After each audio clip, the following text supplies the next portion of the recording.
Welcome once again to another episode of Stu Him Productions Presents J&M Solve the World.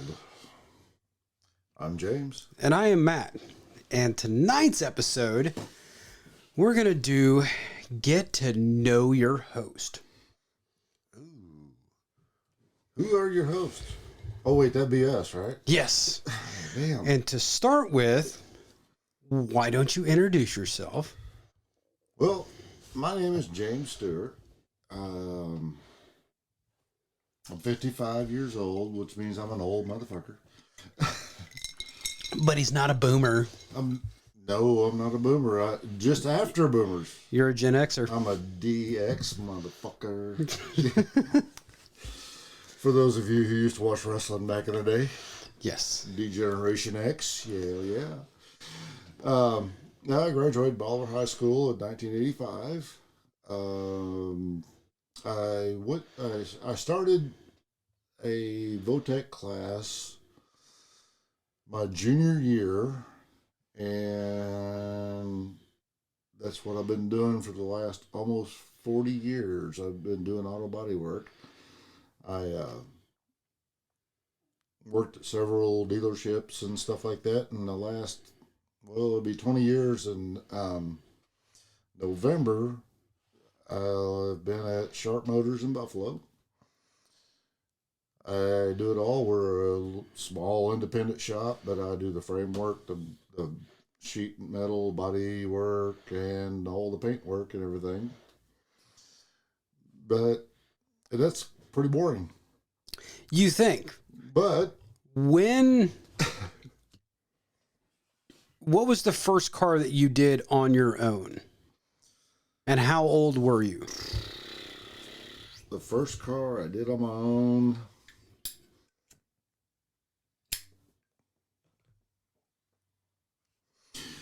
the first car we ever painted here at our little converted milk barn was a 69 Impala or something. It was just need the paint job. And that was I was like 17. So that was the first one I got paid for. So that was in like 1984. So I'm like 2 years away of doing this professionally for 40 years. But then I think I know what you're trying to get at. Was I bought a 74 Mustang II in 1985. And I took it, and my brother Gary, he worked at what was the official name of it? It was Caswell's salvage yard, and I gathered up the spoilers, the quarter louvers, the hood scoop, the steering wheel, and everything. And basically, I converted that car into a Cobra 2. And a lot of people from the Bolivar area may remember that because it had Stu's 2 on the license plate. It was red with the black Cobra stripes. And yeah, that was kind of my identity back just right after high school. I remember that car when we started doing band practice out here, and it wasn't red. It was like a copper. Well, I'd painted it red initially, and then I had done a tri-coat finish on it, which it had a gold base with a sunset red tint on it, but I'd done it all in lacquer, which lacquer was an old paint back in the day that we used to use. But it faded out, and everything where the sun hit it had that copper look because the gold was showing through the tint. Yeah. The tint was fading away and everything. Yeah, by that time, because. But I thought it looked fucking badass. Yeah.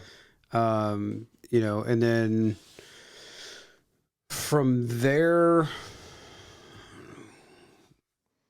I know you had a Fox body. that you guys rebuilt the motor on. Right. And you did, was it blue with the gold stripes? Yeah, it was the indigo blue, and I put the old Cobra 2 style, the 70s model Cobra 2 style stripes. I wrapped it. I mean, all the way from the bottom of the front bumper all the way around to the bottom of the back bumper. Yeah. And you didn't see that on the Fox bodies at that time. It was just like, I'm gonna go ahead and do that. Yeah. You know, that stripe. And I thought it looked cool.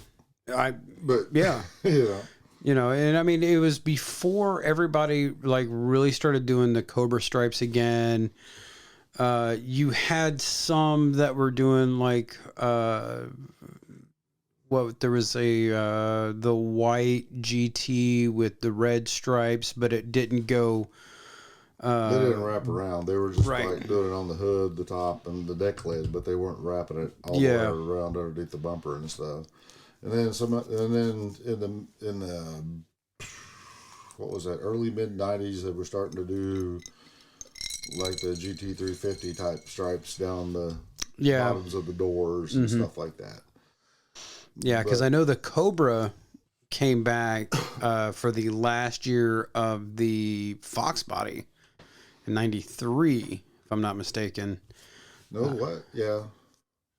Because '94 they switched over to '94, and you may or may not know this. I don't know, but tidbit of useless information, if you will. The 1994 Mustang was the only Mustang produced with horizontal brake lights. I did not know that. Did you know that the 74 Mustang, which was the first Mustang I had, was Ford? Of course, Mustang made a big change because the 73s were huge. Mm-hmm. You know, they had the big, the big Mach 1s and shit like that. And they were going to put the Mustang on a Maverick chassis. Mm-hmm. But Lee Iacocca, who was famous for for being the head of Chrysler later on, right, had the envision. He's like, no, let's put it on a Pinto chassis. So when the Mustang 2 came out, everybody hated it. Right. Yeah, they hated it. But then the gas crunch hit in '74. Mm-hmm. And that became the best-selling Mustang to that date, over the 64 and a half, the 66, the 65s, whatever. Yeah. That was, and honestly, it was a cheap-ass Mustang. It was a Pinto on a Mustang. Mm-hmm. It had Mustang sheet metal on it. Right. But that was okay. But a little more about, if you want to talk about me. Yes. After my first divorce, I started hanging out at this little country bar, and the ownership changed hands, and I ended up knowing the guy that owned the place. The next thing I know, I'm one of his bouncers. And then I get to running sound and lights for him and everything, which came real handy whenever we formed our band Blindside. Because I do a little bit about running sound and lights. Might not have been perfect at it, but I at least knew the genetics of it. And shit, done that for, like they said in Roadhouse, I tossed out the trash for about 10 years. Yeah. But that was, I was still working a full-time body job, but I'd done that on the weekends just for fun. And that's how I met my wife that I'm married to now, which will be 25 years in September. Jesus. Which is freaking crazy. Wow. Should I talk about the other wife I met there? Nah. Yeah. No need to. Hi, Kathy. Yeah. Yeah. Interesting enough, I met James through his nephew and one of my very closest and dearest friends, Chris. We went to high school together. And so you know, we were, even in the band, we considered ourselves brothers, but by the time the band had started, James had already been my brother-in-law, like truthful brother. And then for 3.5 months. Yeah, something like that.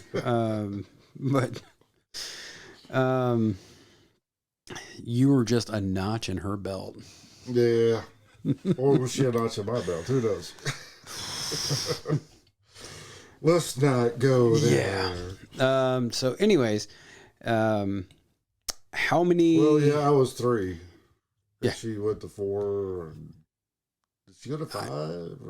I don't know. I completely forgot. Unless you watch this podcast. Yeah. How many siblings do you have? I have 3. My oldest brother, Herb, who was a career Air Force and retired from that. And then he had another career as a Teamster. And then my closest brother, which was Chris's dad, he was he worked at salvage yard for several years, and then he worked at a garment plant there in Buffalo. And then when it closed down, they opened another plant where they done military contracts. Yeah. And he built entryways for the like Air Force One and bio chambers and all kinds of stuff like that. But unfortunately, we lost him back in 2016 due to cancer. So yeah, that was my siblings.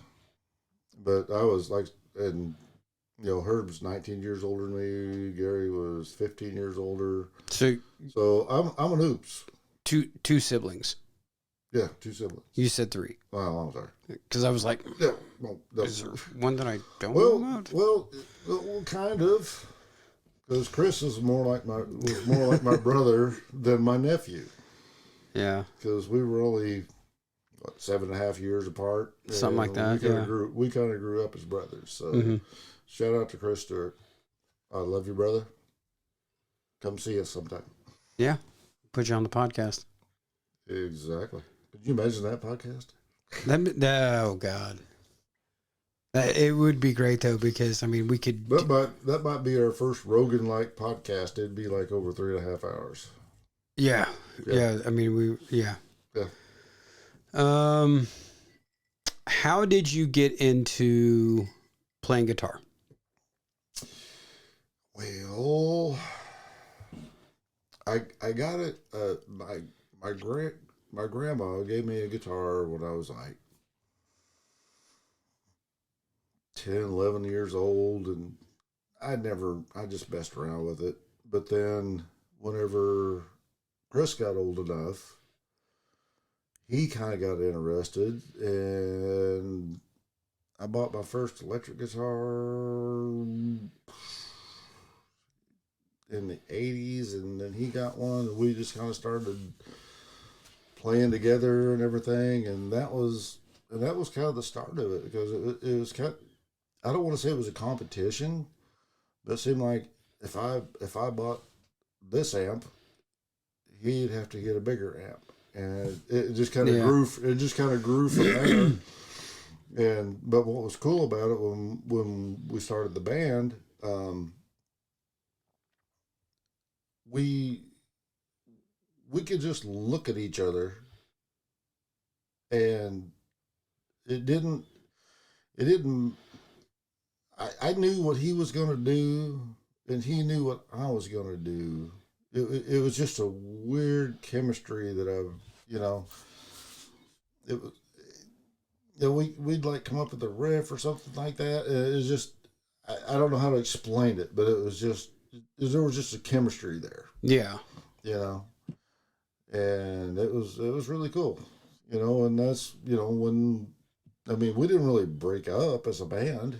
It just kind of, everybody's lives kind of went different directions, and we stopped, and that's why I've never really never really wanted to try to play with anybody else, because it would have felt weird. Right.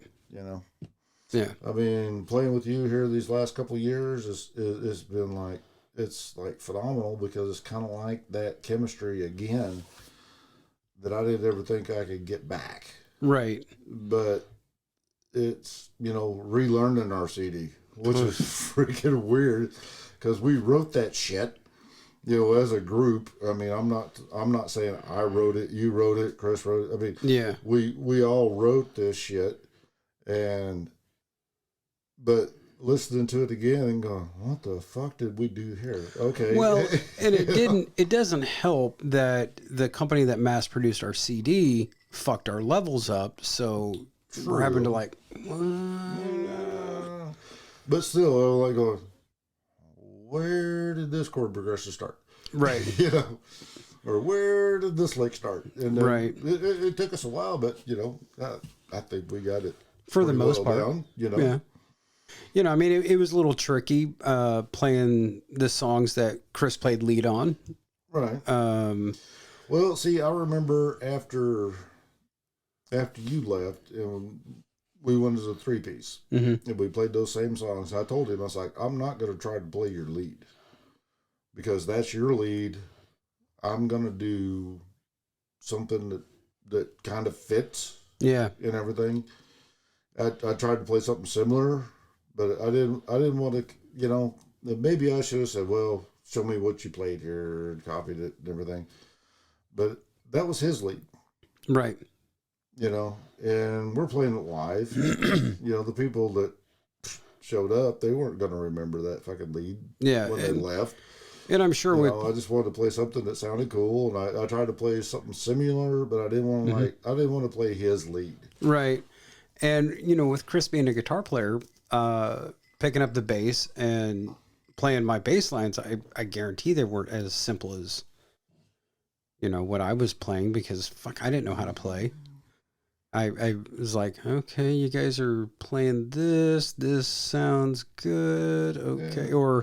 Well, he probably just played, well, I don't know. I can't speak for him, but it sounded good what he was doing. And I think he was just following the rhythm and everything. But I don't know exactly, but it sounded good. And he might have added some stuff. But and I'm sure him knowing, okay, we're playing this key, so I can do this scale or whatever. Right. Okay, so let's run down your gear. My gear. We'll talk about my amp. You can start at your amp and go from there. You can start at guitars. You can, Well, we'll go with my Frankenstein amp. Okay. I've got a 412 PV cabinet that I picked up in, oh, Jesus Christ, 96, 97 for like $100. Yeah. My amp is a Bluetooth preamp with two 12AX7 tube processor or tube band or tube, blah, blah, blah. And then I got a 50. It's what's called a PV 5050 power amp. It's all tube. My guitars, I have my first one is a Jackson Fusion Pro. Then I have a Jackson Randy Rhoads V,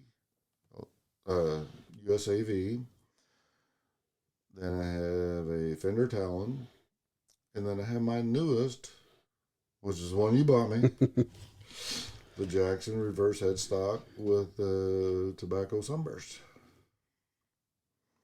What kind of processing? What kind of? Oh, the Digitech RP12. That's like 25 fucking years old. And is it an actual Dunlop Crybaby or is it just a wah? No, it's a Dunlop. It's a Dunlop wah.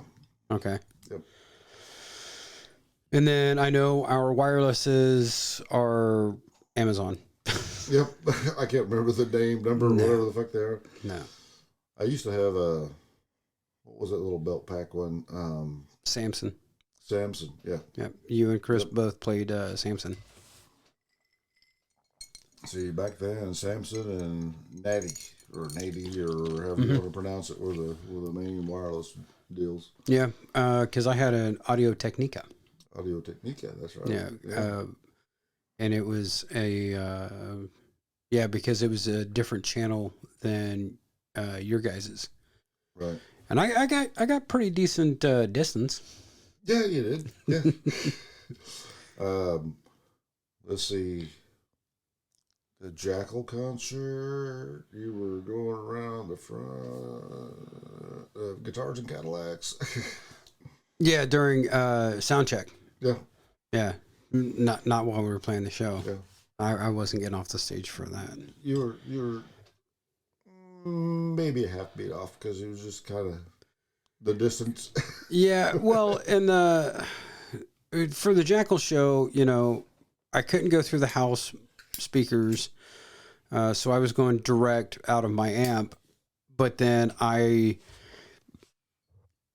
we were using floor monitors, and I had to have your guys' guitars like pumped like really loud because, Right. at a 15-inch Black Widow that I finally got to turn up past 1.5. And could you imagine playing back in the day when they didn't mic the amps and you had a wall of Marshalls on one side and a wall of Ampegs on the other side?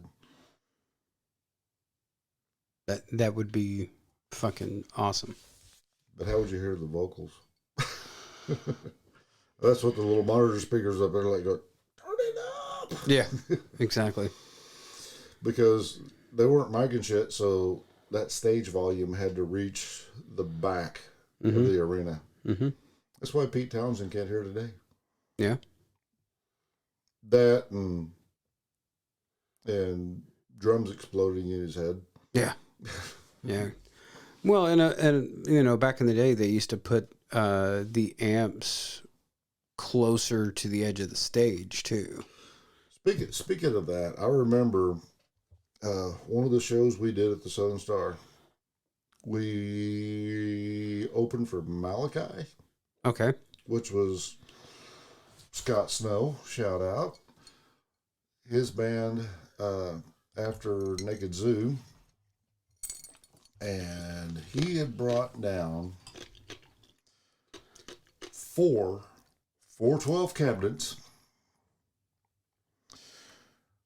I don't remember what the head I was playing. I think it was a rack thing he had set up over here to play through those 412 cabinets.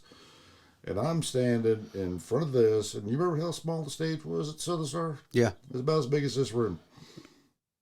If that. A little bit wider, but not much thicker. Yeah. I'm standing in front of those like, oh yeah. Well, I mean, when we opened up for Naked Zoo. Right. And Gino had his stack. Right. Brian had his 810 fucking Ampeg refrigerator. Yep. I think Scott only brought down one stack. I think he did that time, but the Malachi show, he had two full stacks, and I'm standing in front of that the whole fucking show. It's like, no wonder I have this chirping in my left ear. Yeah, no kidding. All right, so I think let's see, what else? I love heavy metal music. I love all music. If you want to go delve down into that, except for some that I don't like. I'm not gonna mention them by name, but drink of choice. Ooh, I'm a Scotch drinker now.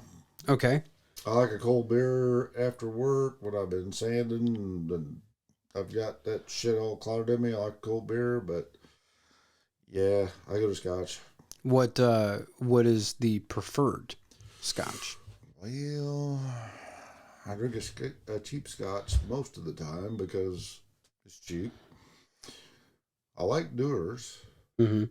Some people like criticize it, all that's bullshit and everything, but but I like the Glenlivet and the Glenfiddich and the higher brands, and those are great. But, give me a Dewar's or just a good cheap Scotch, and I'm good. What do you do in your spare time?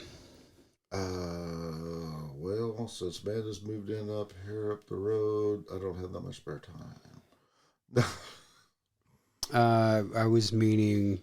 Well, because of grandkids and everything, it seems like I get home and there's something always to do with the farm and whatever. Well, I'm mainly getting to your funny hat. My funny hat? Oh, my funny hat. Yes, I've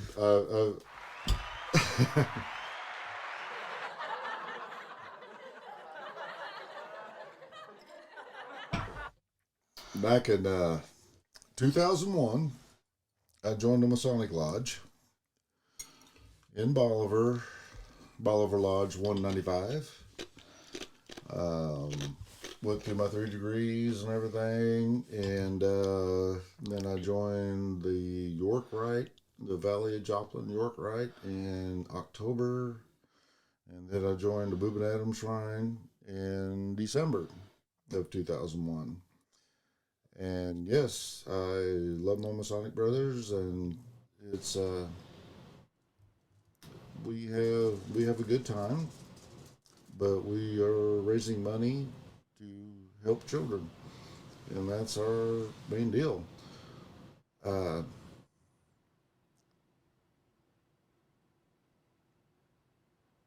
Yeah, I won't. I belong to another organization as part of the shrine, and its main duty was started to provide transportation for children to the Mexico City Hospital. Okay. Well, I'll go ahead and talk about it. It's called the Order of Quetzalcoatl, or the Q, and with all the bullshit going on in the world, I hate to say the Q, but it's not the QAnon. It's not the QAnon. It's the Order of Quetzalcoatl, and it's a good time. We have a lot of fun, but we're raising money to help kids, and that's the main goal. And every Masonic organization has different purposes for raising money. I mean, of course, everybody knows about the Shriners Children for Hospital. Shriners Hospitals for Children. And that's been a big part of my life for the last 20 years. Nice. Yep.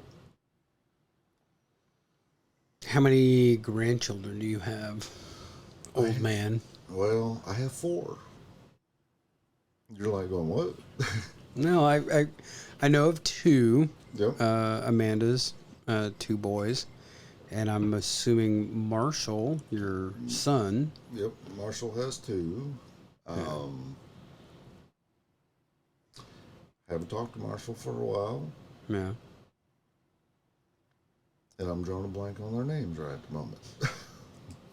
Well, that's fine. That's bad. That's bad. Well, but you know, but they are minors, so you know. Well, right. Yeah. I'm proud of Cody. Yeah. He was a knucklehead. He was a knucklehead. Yep. But he's getting his shit together.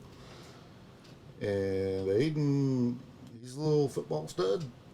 And hopefully we can have him on the podcast. I talked about it to him. He's like going, oh, I don't know about that. And I'm like, we could talk football. And he goes,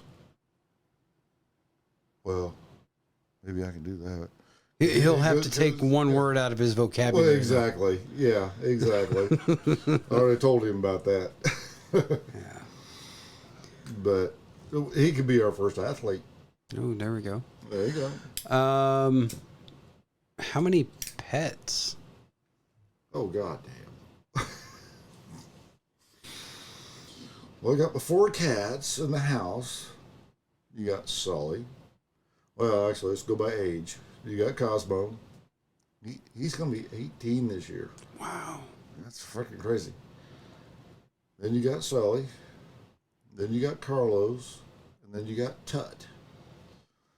Then then dog-wise, you got Hercules and you got Wonky. Unless Amanda's down, then you got all her dogs. But then we got Hugo, who we got in a package deal when the wife bought some goats. But Hugo don't live with the goats; he lives in the house now.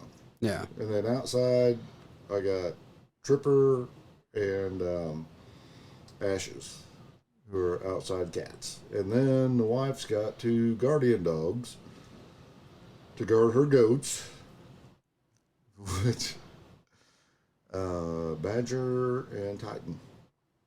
They're Great Pyrenees. Okay. So, I mean, Hercules is a American Bull Pit Bull cross. Wonky, he's just a tweaker. The tweaker. And then Hugo, we're not sure, but I think he's a Mastiff of some kind because he's just a big boy.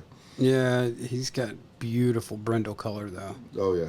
Oh, yeah. And don't forget the most annoying and loud pet you have. Oh, Peanut. He's my Senegal parrot. I've had him since 2001. And he'll probably outlive us. Yeah.